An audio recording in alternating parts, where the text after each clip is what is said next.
Non, mais est-ce qu'on en parle de ce que le burn-out fait à ton corps? Est-ce qu'on en parle de l'eczéma? Est-ce qu'on en parle de la perte de cheveux?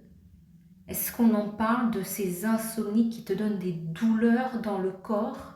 Mais vraiment des douleurs comme des piqûres en fait. Euh, le burn-out en fait c'est pas... Je veux dire c'est pas des lol. C'est pas... On blague pas avec ça. Alors moi j'ai déjà entendu des collègues dire j'ai fait un burn-out. Tu sais, après le moment où on les a pas vus pendant un petit moment, ils disaient ben oui ça va j'ai fait un burn-out. Comment ça peut aller? Oui ça va j'ai fait un burn-out. Comment ça peut aller? Enfin, on fait un burn-out parce que voilà, l'environnement est toxique ou le manager est toxique, parce que vraiment il y a plein de choses dans le milieu professionnel, là où on se trouve. Mais je me dis, la personne, elle s'est arrêtée et elle doit revenir dans ce milieu qui n'a pas changé. Et en attendant, son corps, il a morflé. Je ne parle pas que du cerveau, hein, le cerveau, l'épuisement, tout ce qui va avec. Le fait de ne plus se reconnaître, parce que bah, si c'est une personne active, elle se retrouve complètement paralysée parce qu'elle ne peut plus rien faire. Elle est à bout de souffle. L'énergie, la seule énergie qu'elle peut avoir, c'est de pouvoir respirer. Genre, en fait, elle va mettre son énergie dans le fait de pouvoir respirer tellement elle est épuisée, en fait, cette personne-là.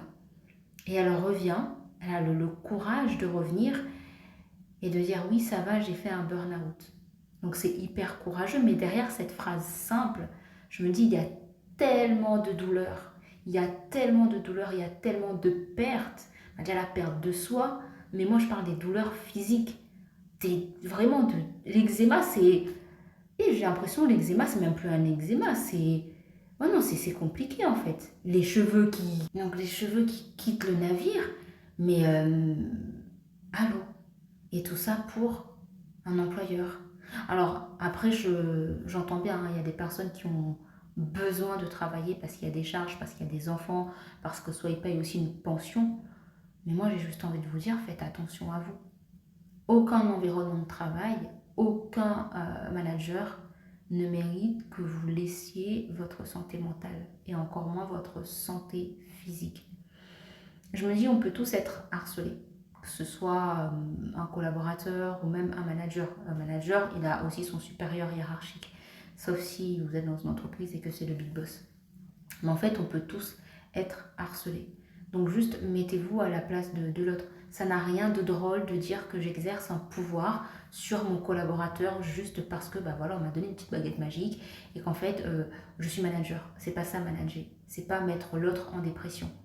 Pas du tout en fait.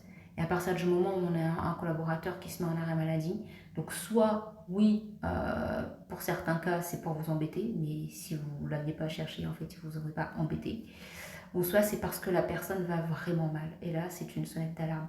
Faites-vous accompagner, il y a des formations pour ça, comment devenir un bon manager.